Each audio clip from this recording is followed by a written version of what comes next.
one, second, third, fourth person full.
Hey Judy, how you doing?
We're gonna get started in just a couple minutes, waiting for one more member to show up in person.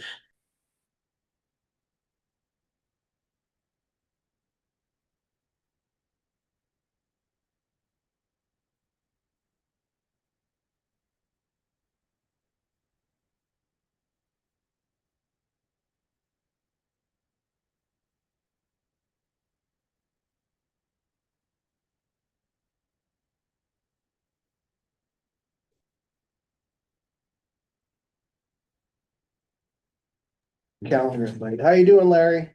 You look like you're someplace nice. She's back in India. Yeah. Do that? Well, it's a fake background, Larry.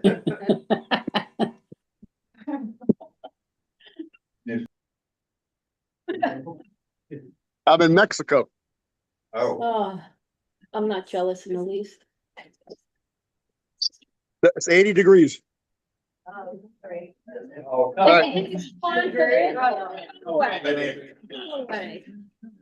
I'm gonna mute myself so you don't have to hear the pounding surf in the background.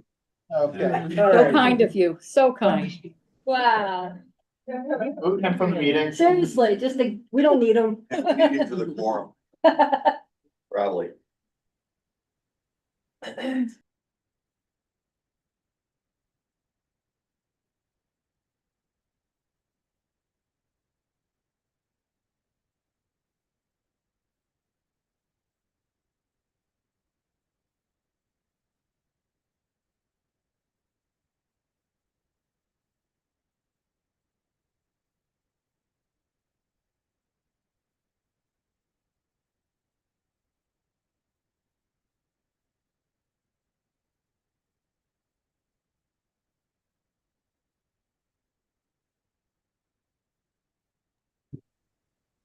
We're still waiting for one more member and then we'll get going.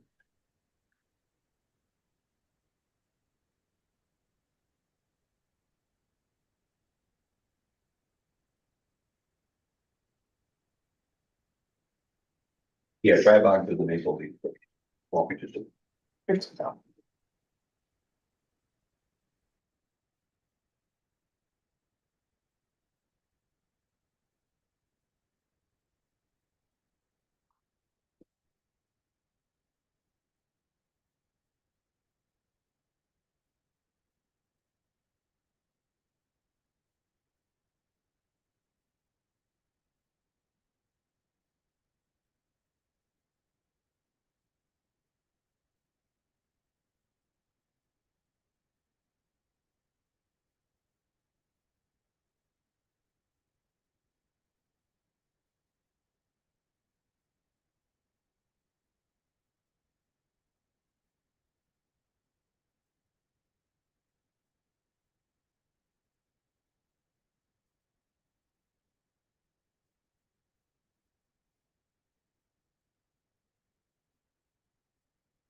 Apologize.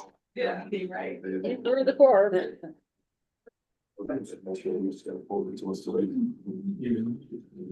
Oh, sorry.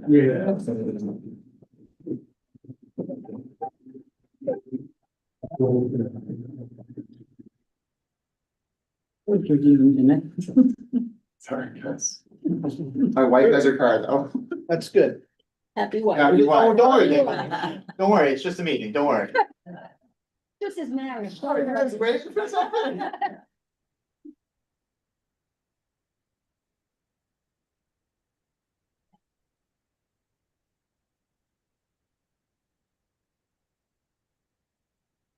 He's got his blue dot, right? He's got his blue. Yes, yeah. Wired for sound. Okay. Okay, so welcome, everybody. So we'll begin the meeting with a round of introductions here. So I don't always go this way. Okay. Mark, Executive Director. Nice to see everyone. Joe Grasso, representing Saratoga County. I'm the supervisor for the town of Charlton. Wayne Jenner, representing Rensselaer County Legislative. Mike Stammel, Rensselaer County. Adam Samuels, Schenectady County. Gary Hughes, Schenectady County. Joe Bruce, Albany County. Charlie Davidson, Schenectady County. Jasmine Higgins, Albany County. Amy Weinstock, CDRPC. Kristen Swift, Melody County. And David Overcap, Schenectady County. Jacqueline Stallone, Rensselaer County. Just Lee, just follow CDRPC, Madison Marisco, Clean Air, CDRPC, Tara Denania, Greens and Frank. Haley Balcom. Josh Brenna. Todd Bosey, CRC staff. Okay, welcome, everybody. And we have- I'm Judy Bressler. I'm from Rensselaer County, even though I'm not there in person. And Larry Schillinger representing Albany County remotely from Puerto Morelos, Mexico. Keep saying it, just No. keep saying it, just. And I'm Carolyn. Mahon, Schenectady County.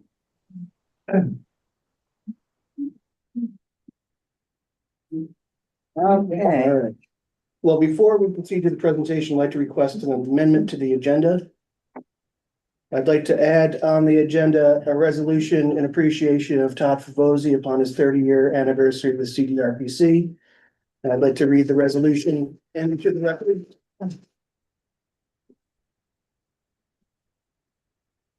And you get a plaque too, Todd. When Todd started here, I had a full head of hair. That's how long ago it was. We're gonna do the photo op too, Todd. Don't worry, we'll embarrass you thoroughly. Whereas Todd Favosi has served the Capital District Regional Planning Commission with distinction for 30 years, reaching this milestone this year.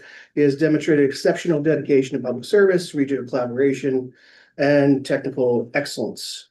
Throughout his tenure, Mr. Favosi has played a central role in advancing, coordinating regional planning and sustainable development across the capital region, promoting strategies that integrate economic vitality, environmental stewardship, infrastructure investment, and community character. Whereas Mr. Favosi has developed CDRPC's Geographic Information Program, creating the Commission's foundational spatial data, mapping, and analytical capacity, and positioning CDRPC as a trusted technical resource to municipalities, counties, state agencies, and regional partners. Whereas Mr. Favosi currently serves as the Director of Sustainability and coordinates the Climate Smart Communities Program and Clean Energy Communities programs for municipalities within CDRPC's planning area and throughout eastern upstate New York, providing leadership, technical assistance, and program coordination to advance climate mitigation, adaptation, and clean energy initiatives. Whereas under his leadership, municipalities across the eastern upstate New York collectively secured estimated awards of approximately $48 million in Climate Smart Communities grant funding since 2016 and more than $25 million in combined clean energy communities grants, incentives, and competitive awards. While municipalities in CDRPC's planning area alone have secured nearly $11 million in Climate Smart Communities funding and $5 million in clean energy communities funding.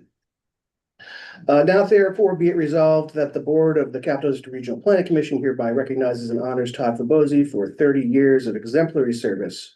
Be it further resolved that the board extends its sincere appreciation and best wishes to Todd Favosi for his continued service. So again, thank you, Todd.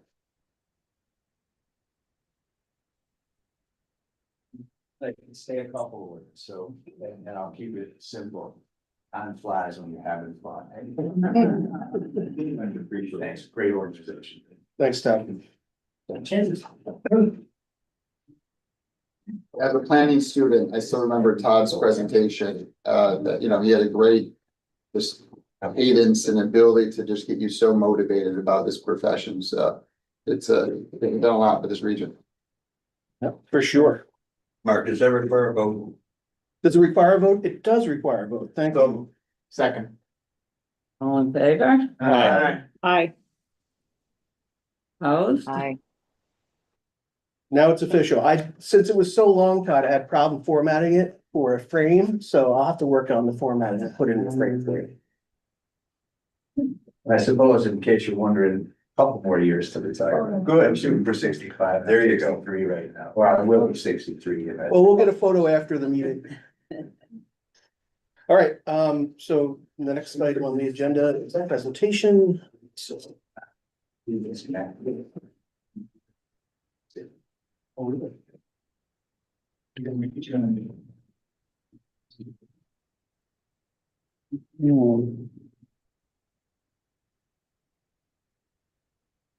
Have the presentation by Madison of the City of Albany primary EV curbside charging analysis. Sure, so this project is an example, I've hit present here. Okay. Is an example of work that we can do under our technical assistance program in partnership with the Capital Region Transportation Council. I'm sorry, I need to remember how to share it in Zoom so people online can see it.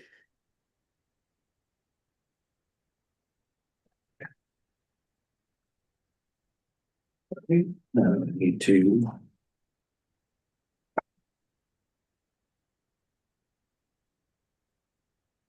I'm sure it's hidden. It's it's behind the Talking Capital District region. Okay. There we go. I see it, Mark. I see it. Okay, great. All right. So projects that really are in the wheelhouse of our technical assistance program are projects of short duration that would hopefully lead to something bigger and better. So whether it's curbside EV charging, natural resource inventories, existing conditions analysis for a comprehensive plan, housing analysis, zoning, audits, all those types of things we can do at no charge for communities within our region. So without any further ado, I'll turn it over to Madison Hrisco, who is the primary person working on this analysis. And I think it really demonstrates how the tool of GIS can really help in near-term and long-range planning for a project in a city like this, one for Albany. Okay, awesome. So like Mark had mentioned, today I'll be presenting a technical assistance project that was in partnership with the Transportation Council and also with the City of Albany.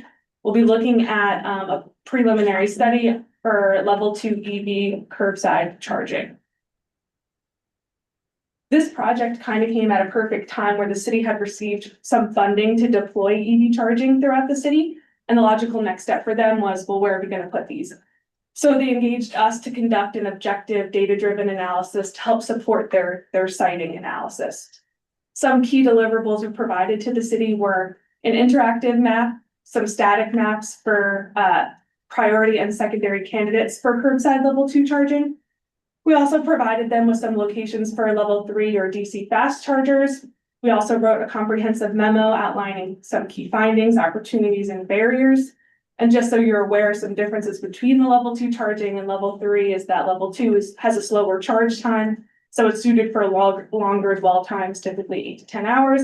And level 3 charging is at a quicker rate and designed for faster turnover and maybe some travel corridors.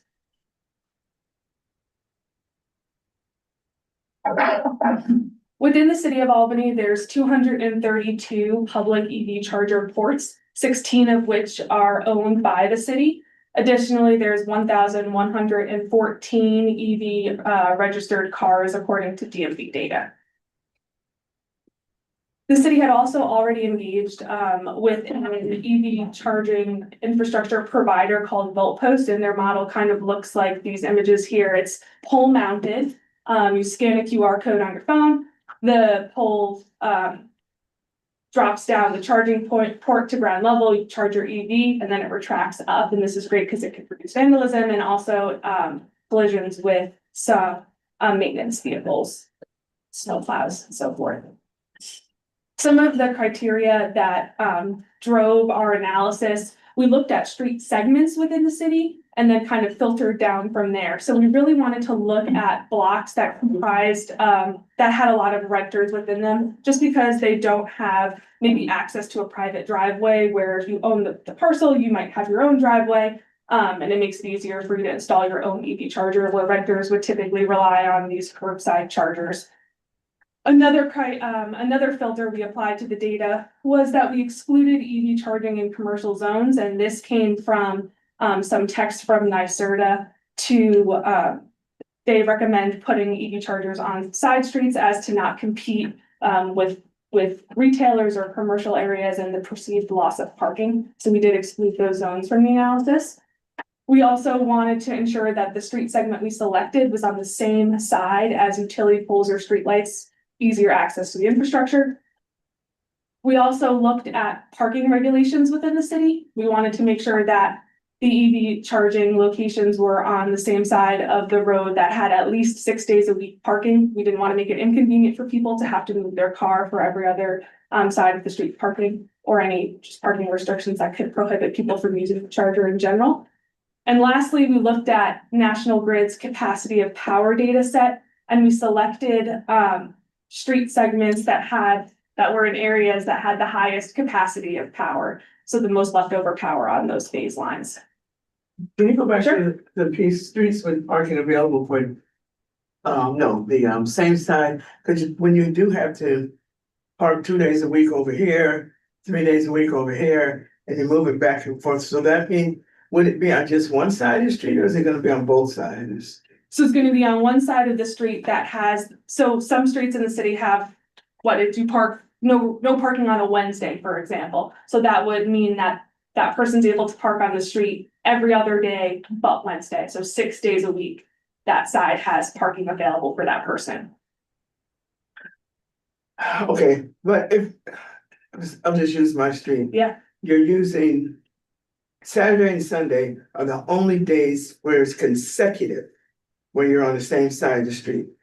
The other days of the week, you gotta flip from one side to the other. So those would be excluded from the analysis, Okay. just because of the problem with having to move your car back and forth Okay. and the longer That drive was time. my point. I was trying to clear that. Yeah, Thank you. you're welcome. So we separated the results into 2 different buckets. The first being our primary candidates, which followed the criteria that I just outlined and were also on the highest capacity power lines. Then we have our other bucket, which is our secondary candidates, and these are candidates that are on maybe lower capacity lines given to us by National Grid. They're still relevant to the analysis because the data from National Grid is just a snippet in time, so it doesn't really adjust for seasonality changes. If they're building more development in that area, to pull some of that power. So we still wanted to include this information to the city when selecting. Do you want me to open up the map? Sure. So this is the interactive portion, and those black boundaries there it's the study area that the city had provided to us. So if you want to click on one of the green lines, there's a whole bunch of information for the city to utilize. The capacity, the parking restriction, the start and end segment of that street. So if they're wanting to go, ground truth this information, they can send a crew out. It also shows the number of parking spots available and then the number of streetlights or utility poles along that street segment. Come on, oh. Buddy.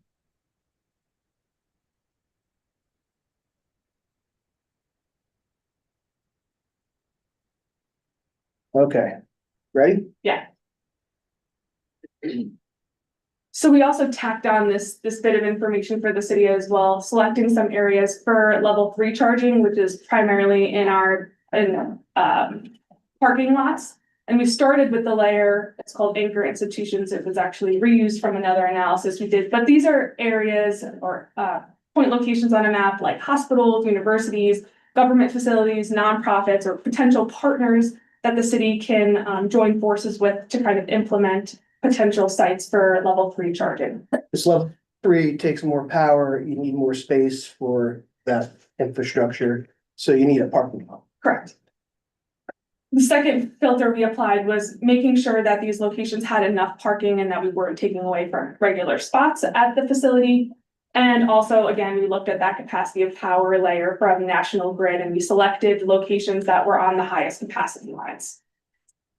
This was provided to the city. It's not an interactive piece, but it's just points on a map with a number corresponding to an Excel sheet so that they can take a look at that potential partner organization.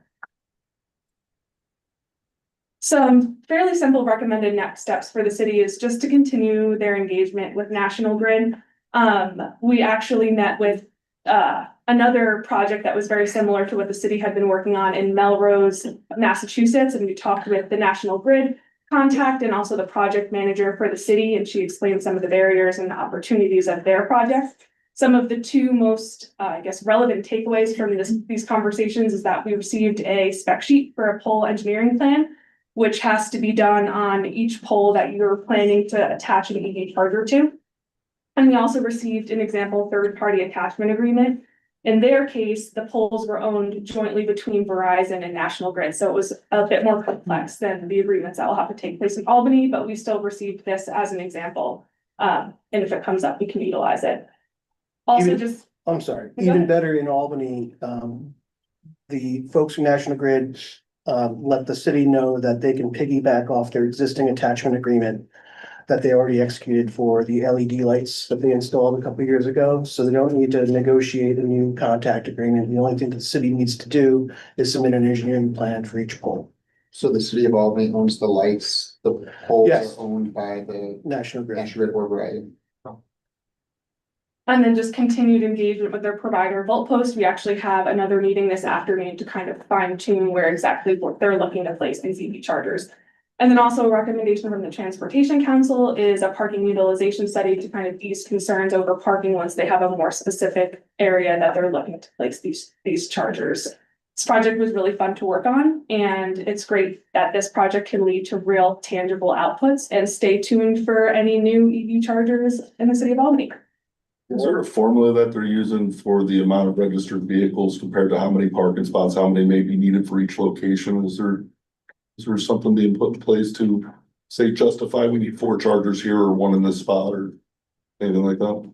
Well, I think what the Transportation Council's research on this in terms of deployment is first you do a pilot. And you care less about where they're located because you want to test their usefulness.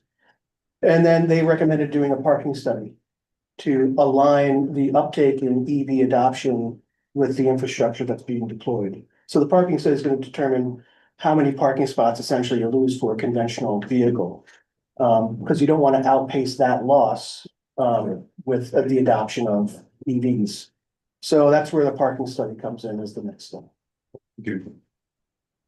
And I will say this was good job, Maddie, and it was a great example of cross-fertilization because initially we leaned heavily on our sustainability and clean energy team who had a variety of contacts in the EV space, were familiar with the technology, the differences between level 2 and level 3, the amount of power that it took. So it was really a collaboration. And when I reached out to the City of Albany's parking department and Department of General Services, they said that there was no layer for parking regulations that existed in GIS.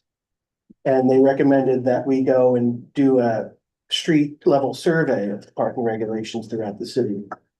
Well, come to find out that Tara Donadio on our team found the city's online JS portal with all the parking regulations, which is a key element to our analysis. So it's good. So now they have. Collaboration. But yeah, thank you, Maddie. And so, since the city is our client, they're taking the lead on rolling this out more publicly. At this point, it's still preliminary until the city really put the stamp on our technical memo and wants to roll it out. So just the installation of all the meters and electrical infrastructure supporting is always the most expensive part in my experience.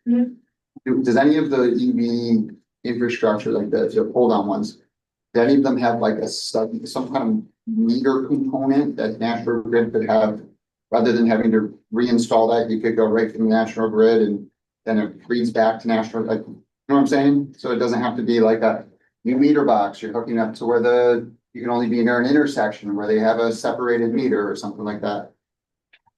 So, each one of these locations will require a separate meter.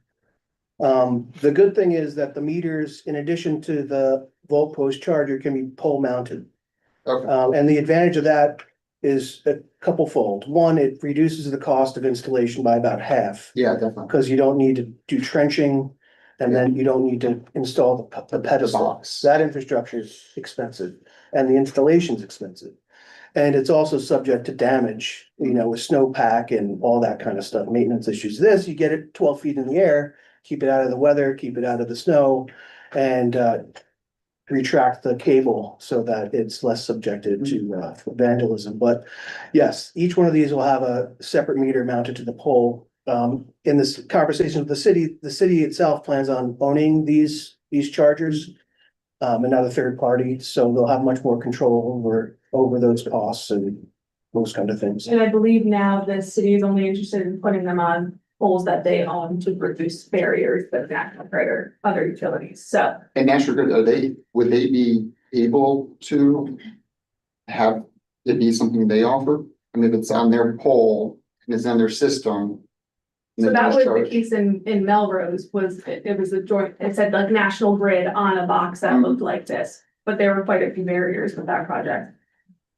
Yeah, I didn't get a sense from the people that I spoke with that it is a strategy for them to take the lead on installing these kind of things.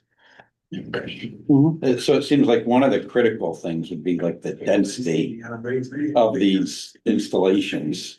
Whether or not you're talking about one per street or 5 on a particular street. Mhm. And that seems to be like the next phase of study, the parking study or demand study. Has the city of Albany expressed an interest in advancing that? 'Cause I think that seems like a missing. Yeah, I mean, I think their focus now is to get the pilot launched, so people start seeing these things and start using them. Concurrently, they've been in conversation with the Transportation Council about what it would look like for them to do a parking study for the city of Albany. The larger area you do, the more expensive the parking study, so they wanted to make sure that they also have like a really finite space that's cost effective for them to run access to.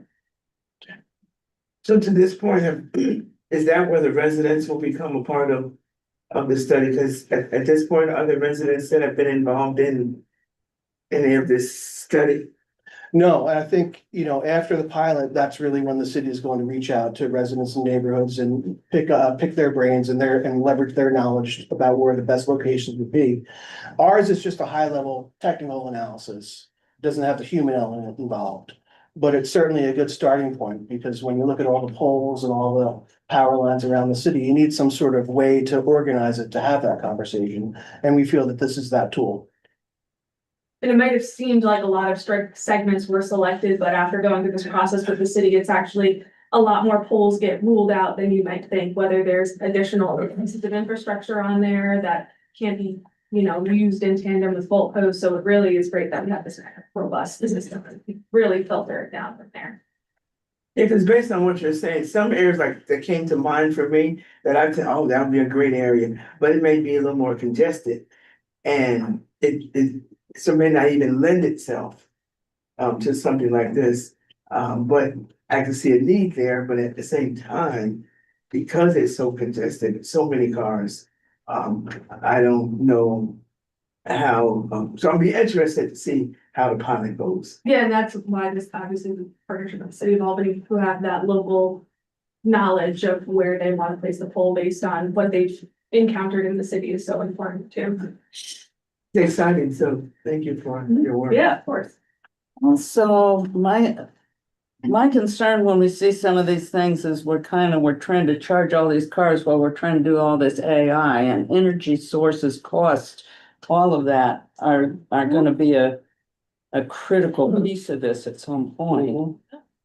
I know that, well, I have an EV, and National Grid, I think, to help ameliorate competition for power, provides an incentive for EV owners to charge during off-peak hours. So we get some sort of discount on our energy bill for doing that. And it's a setting you can just type in to your car say don't charge until the off-peak hours. But you're right, it's not perfect, and I think that is why the governor and others are looking at, it's very similar to what we mentioned in our climate action plan, and all the above approach. So I think we're gonna need an all the above approach with the new technology and with the EV expansion. So if one of those boxes is on a pole, that parking space right there totally restricted to charging only, like a handicapped access parking lot? Yes, it would be restricted to an EV vehicle. I don't think the city has contemplated specifics about updating their regulations with that, but that's gonna be a part of it. Because you want people who have EVs to not just have their car not charging there, so you need turnover, so you need that piece of the There's regulation. gotta be some tension on that though, with the people that don't have. Yes, and that's where the parking study comes in, because you wanna make sure that you're taking spots away from regular cars at the same or similar rates that people are buying EVs. All right, Well, thank you, that was very, very informative, yes. Well, next we have the report on the nominating committee.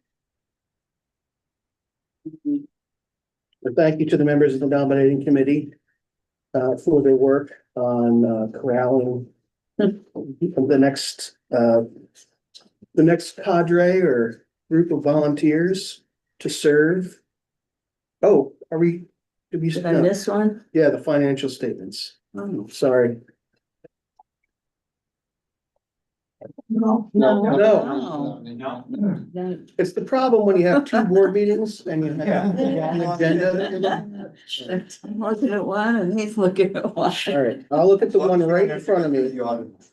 Yeah. Get Aaron back. All right, so thanks. Do I have It should be, Right here. oh, thank you. everybody should have them. I think I'm missing it. But thankfully Jackie has it. So the nominating committee has come back with the nominations and slate of officers as follows. Chair Joe Grasso, Saratoga County. First Vice Chair David Hogenkamp, Schenectady County. Second Vice Chair Jasmine Higgins, Albany County. And returning to the officers executive board, Mike Stammel, coming in as the Secretary Treasurer representing Rensselaer County. So thank you all. And thank you, Jackie, for your leadership this past year. Very welcome.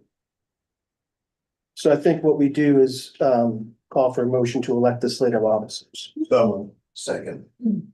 All in favor? Aye. Opposed? Motion carried.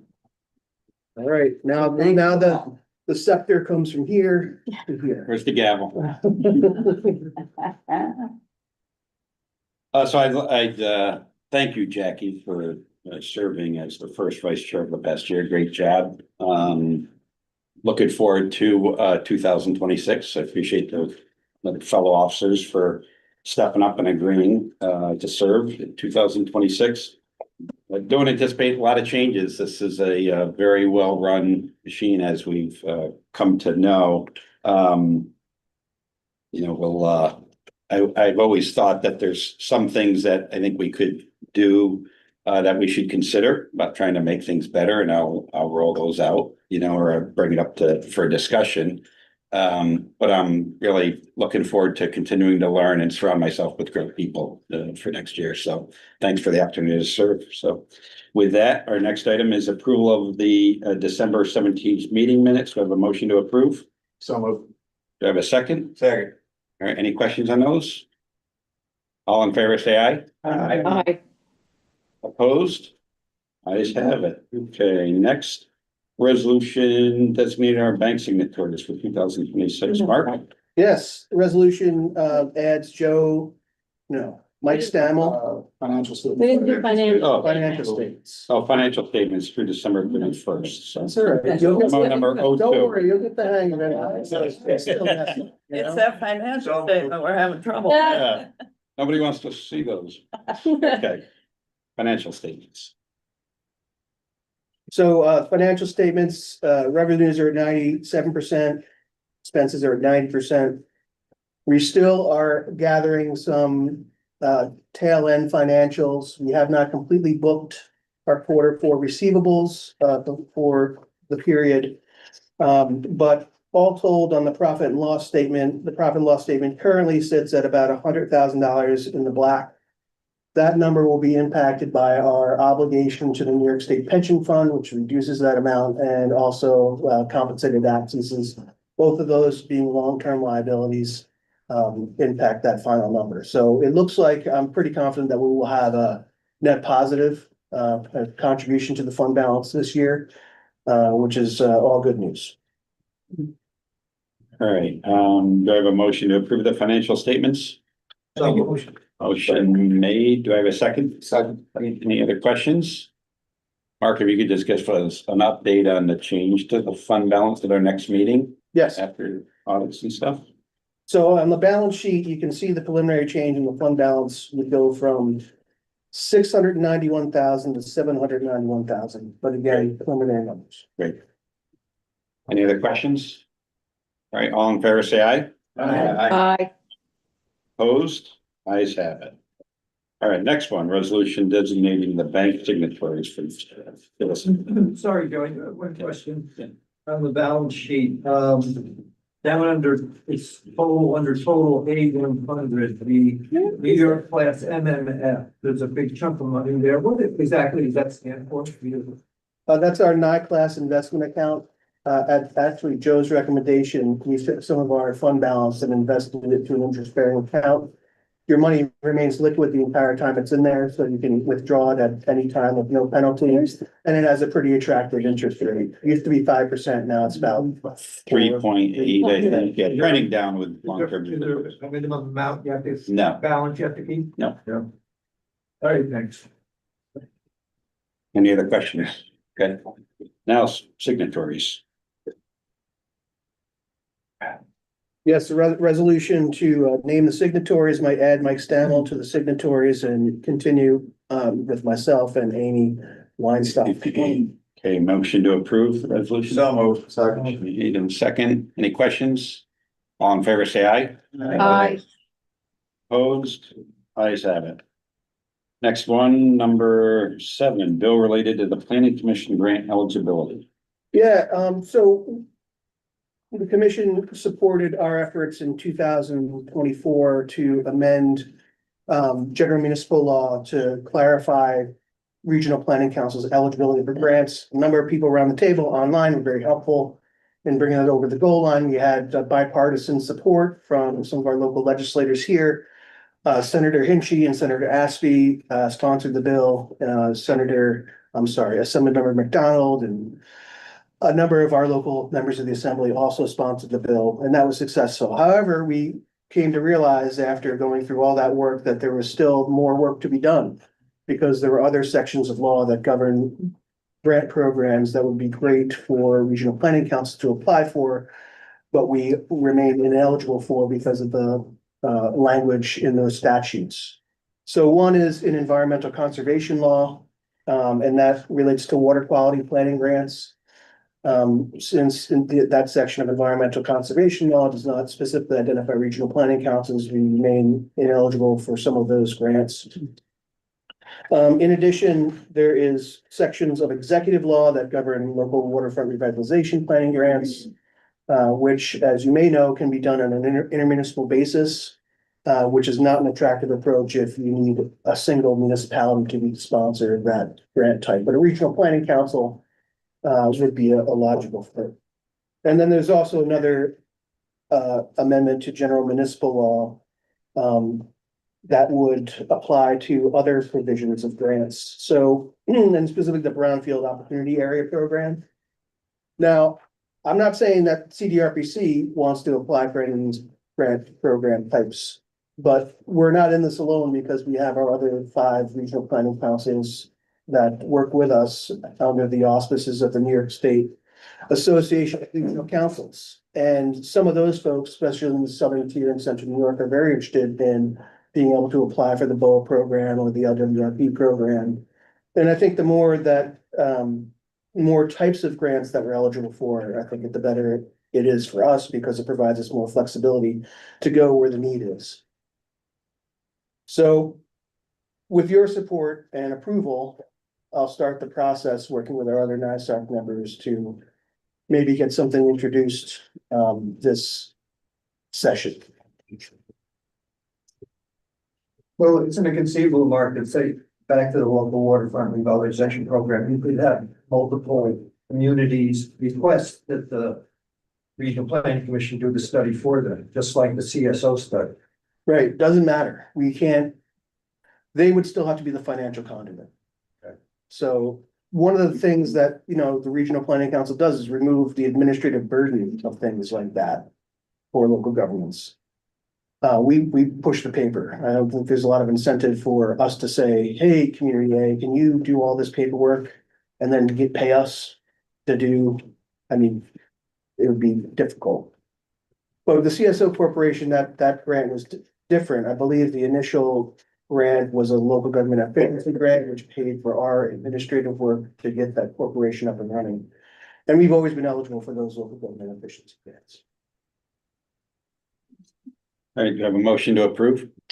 I'll second. Do I have, that's the first Yeah, I'll make a motion to approve. Do I have a second? second. I have a second. Any further discussion on this? Yeah. Would it be helpful to have like, the, individual legislatures put in the supporting, legislation for this as well? It would certainly could help, couldn't hurt. Because I'd like to submit it to, to the Albany County Legislature. Okay, great. Then I'll send you the template.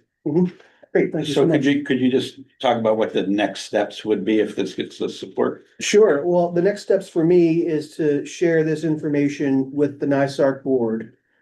Previously, the board hired a consultant to assist with liaising with the legislature.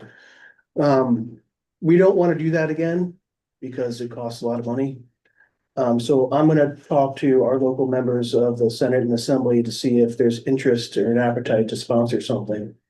Okay. And then we'll go from there. And then I'll ask the other members of NISARC to reach out to their local elected so we can get a nice list of co-sponsors on the bill. Okay, yeah, if you need any support, you know, from other representatives that work in that arena, reach out.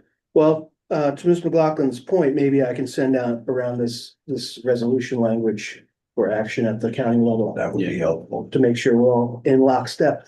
Yeah, that'd be great. Mark, is there like a sweet spot, a specific grant that you or the other regional planning organizations think is critical to the services you provide to the region? Like you brought up Brownfield Opportunity Program, like is that, which program do you think would, you know, best utilize your staff and help municipalities? It depends, like, you know, it's like different Thanksgiving dinners. The families are all different and their needs are as well. So similar with the regional planning councils.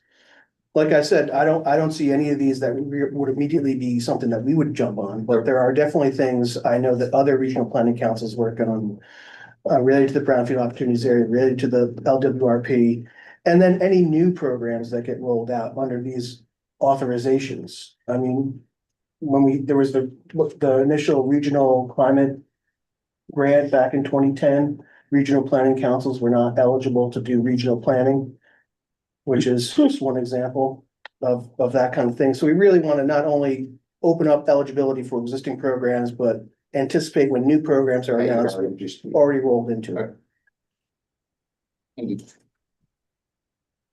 All right, any other questions? We have a motion and a second. All in favor, say aye. Aye. Opposed? Ayes have it.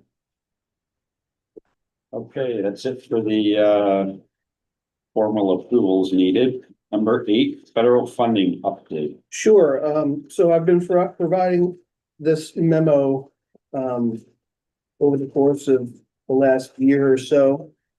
And just to keep you all up to date on potential impacts to our funding, whether direct federal or pass-through federal. And so I provided a little table here that compares what the executive budget proposed and then what the two houses of Congress did with those proposals. So the long and the short of it, thankfully, is that this is a couple the last time I examined this, so things may have changed since I did this middle of last week.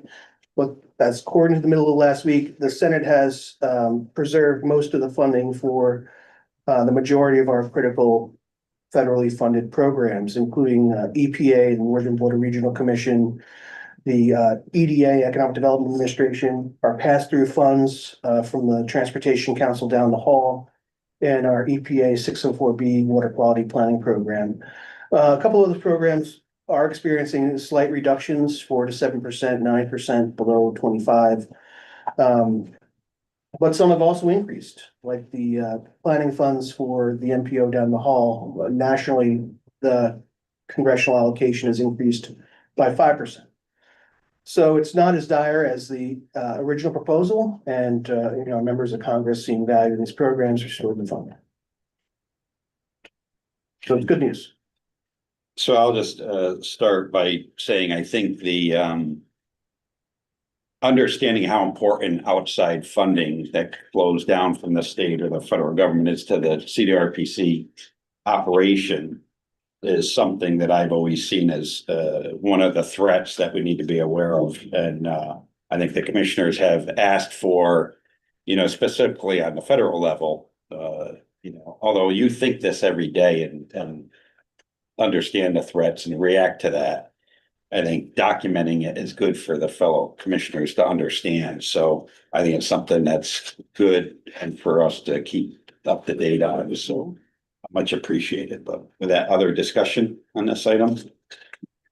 Everybody's in agreement that this is a good thing to continue? Yeah, it's very good for you go. Okay. Next one, number 9, Clean Energy Communities Program Contract Extension. The intent of this memo is just to let the board know this contract has been extended. The reasons why this contract is extended in the funding, I got a little bit wrong on the memo. But Todd, can you just walk them through what the extension was all about? Sure, so, and this has been an ongoing contract, it's actually one of our biggest contract, I believe, and it's the foundation for our sustainability team to work with NYSERDA. It's been 10 years now that we've been working with them on now the second phase of the clean energy outreach coordinator funding. And that has been extended. So we had a 6.5 year, it was actually supposed to be 5.5. We got an extension already with new funding. We had just a couple of years ago, we got $2 million added to this contract. So it's over 7 million now. And then they just asked us if we can extend the existing funding another 6 months. And the way we're tracking it, we have we're partnered with 2 other organizations that are on our contract as subs. And working with all of that with budget projections, we're okay with that. So we're basically just taking adding another 6 months of time to spend down the money we have. But we're on track and fine on that. One of the things that's happened with the program is there's 2 pieces to this program. There's funding for outreach. So that's what comes to us. We're one of just 3 that have that for the whole state. So our funding covers half of upstate New York Eastern Territory. And that's for the outreach coordinators, our team, Josh, Sarah Haley, and all the others in the other organizations. They work with the communities. And then there's funding for the communities themselves, grant funding that allows them to, the program has high impact actions they work on. We help them to do that, and then they achieve if they go through, get points, and not points, grant funding. So the grant funding piece for local governments has come in phases. And the money from the last phase was all spent down this past year, so that we're in a downtime, if you will, for communities needing as much support as they've gotten from us in the past. So we haven't had to spend as much on that program because the demand wasn't there. So that didn't hurt us because the A grant that we got, which was really just a one-off $1 million grant to us for 4 years, covered the staff just fine and covered, and it allowed us to actually work in our favor to move our time around between contracts on this. So at the end of the day, it just means that we will have a contract that instead of ending at the end of the year, ends midway through next year. But here's the other great advantage from our point of view, this. The funding for the grants, now, there isn't any right now on the streets for local communities. We're working with NYSERDA to create the next program, and we worked on the past program as well. So we have a team, a subset of our team, working directly with them to design this new program. And it's coming to a close now where they're gonna survey communities, give feedback, and then they're gonna be putting a new program on the street in April. That's the target anyway, with new grant funding. So there typically, there's an alignment in the outreach coordinator services and the grant funding program for municipal governments. There's going to be a misalignment to our favor in which the new program for grant funding, which is the streets that comes out in April for a whole year. And we're still working with them on that program under our previous outreach coordinator contract. Presumably next year, then we will be applying competitively to get another 4 years of funding to help communities on a program we're already working with. Normally, they're kind of set at the same time. We're going to be working with them for basically a full year and then applying competitively to continue working with them. So unless there was some major screw up, which I would doubt there would be, we're going to be very difficult to drone in our position as, and then we got another probably 4 years of funding after that. So it's nothing bad for us. It's in favor. But it's no new funding, it's what we're tracking so that the spend down to the mid of next year is fine. We're okay. So I know that might sound a little, if anyone's not clear about that, but it's just basically that there's two pieces to my service program, one for the communities and one for us to help them. And so they're not necessarily running parallel, they're not running at the exact same timeline. That's another thing. Good. Well, thankfully, we don't need to understand it. No, I mean, We got time for another 10 or 20 years. Any questions for Todd or? It's just good to be in that good spot. All right, 2026, look ahead. Yeah. You go first. Just a narrative presentation to orient the board members of what we'll be working on in the upcoming year. In 604B, that's our water quality program. Thankfully, we can continue that. We'll be completing, finally, hopefully, the Water Elite DWSP2 plan, drinking water source water protection plan. And we'll be starting and hopefully getting a good deal of it done, the water protection plan for the Tomahannock Reservoir. So that's all good stuff. And obviously continuing to work with regional stakeholders on MS4 and other technical assistance opportunities through our trainings, et cetera. You heard a lot about the Clean Energy and Climate Smart Communities program. You heard about the logistics of what's going to happen with the program over the upcoming year. But our staff will continue to do the outreach and coordination and assist communities with climate action planning based on our regional climate action plan and the associated tools with that, which is all good. For data and technical assistance, we are going to do, I think, more promotion of our technical assistance program. For data analysis, we're going to begin looking at changes in commuting patterns between pre-COVID and post-COVID, making an assessment of how working from home has changed the dynamics of our region. We'll continue to look at housing trends, update our reports on housing affordability, and take a look at other issues that will help policymakers make more informed decisions in the region moving forward. And this is in addition to all of our other analyses. Maybe at our next meeting, and this depends on the Transportation Council folks, we will be completing a population and employment projection analysis and story map that takes the region out to 2060. And that is really an exercise that they need down the hall to populate their travel demand model, which is the thing that they use to tell them where traffic is going to flow if you close a bridge. So that's an important piece of our work. In economic development, I'm sure there's going to continue to be a lot of interest in and take up on our FTZ program. We have a couple organizations and businesses in the hopper who I think, are getting closer every day to becoming a part of ETZ. I don't think we have a SEDS due. We don't have a SEDS due, do we?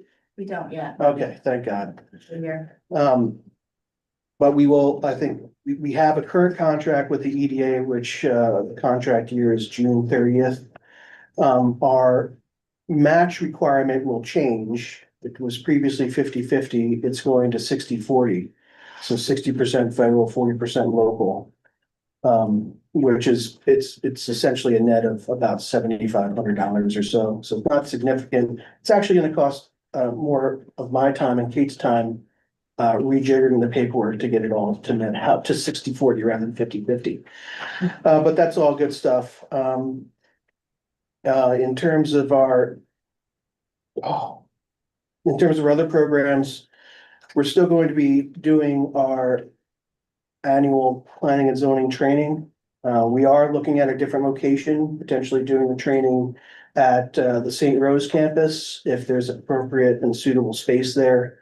We've had a lot of problems with the caterer at HVCC, not the venue itself, but the caterer has been not good, so we'll continue to work on that. I'm gonna be working on this legislative action item in this bill. And so hopefully we'll get some positive resolution on that. And again, we'll just be continuing to provide services to communities that they need and that we can provide well, and it wouldn't be possible without the tremendous staff here, like Todd said, and I feel the same way. It's a great place to work. We always get to use our faculties being resourceful and working on different things and staying, for me, keeping mentally engaged in the work that we're doing to have positive impacts. That's great. Okay, great. Thanks, Mark. Any questions for Mark on items? I was just wondering what this Supreme Court decides on the tariff situation. Is that gonna have any impact on the free trade zones and whatnot? I don't think so. I think the biggest thing that the tariffs did was get people to know about it. Right. And, once they know about it, I mean, it was the best advertising you could possibly had, right? So I would just, going into, 2026, we don't get together as a group that often for our meetings, but I've always felt like we're rushed sometimes to try to stay within an hour and respecting everybody's time, how hard it is to get us together. I actually would like to, right now we allocate in 60 minutes, an hour to the meeting. I would like us to try to pencil out an hour and a half, so 90 minutes to give us a little bit more flexibility to, have more presentations or discussions as a group. Just respecting that some people, that may be long for to fit into their schedule. Maybe going forward, we would have all the administrative items that we have to accomplish at the front of the meeting and then push the presentations to the back. My favorite part of the meeting is actually hearing from the staff, and the presentations are always phenomenal and very educational. Something that I would like to keep. The other thing that's I've heard sometimes we've talked about is wanting to delve deeper into policy discussions that affect the organization, and understanding that some of those may not be best in this type of forum where we've got all the commissioners and it's a public meeting.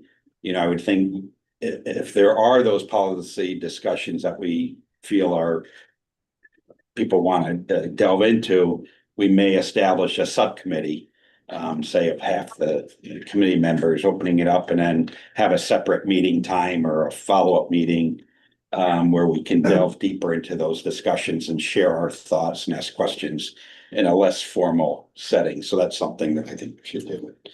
And then just look, we talked about looking ahead, but looking back, just again, personal shout out to Todd for your 30 years. This is my 30th anniversary at CHA. And I just know what it means to be associated with a company or an organization for 30 years and dealing with the changes and allowing your role to evolve and you've just got so much knowledge that you've shared with the commissioners, but also the staff, and I hope you continue to be a mentor and a resource for all of us. So thank you again for your 30 years of service. So anything else, Mark? No, I mean, if folks don't have an objection to doing a consent agenda for those administrative items, does anybody have an objection to that? So I can reformat the meeting structure to take care of that on a consent agenda basis. Great. I was gonna say, I commend Joe on his enlightenment. I too would like to hear more from the staff, and I would love to hear policy discussions, and if there is a subcommittee, I would love to be a part of that.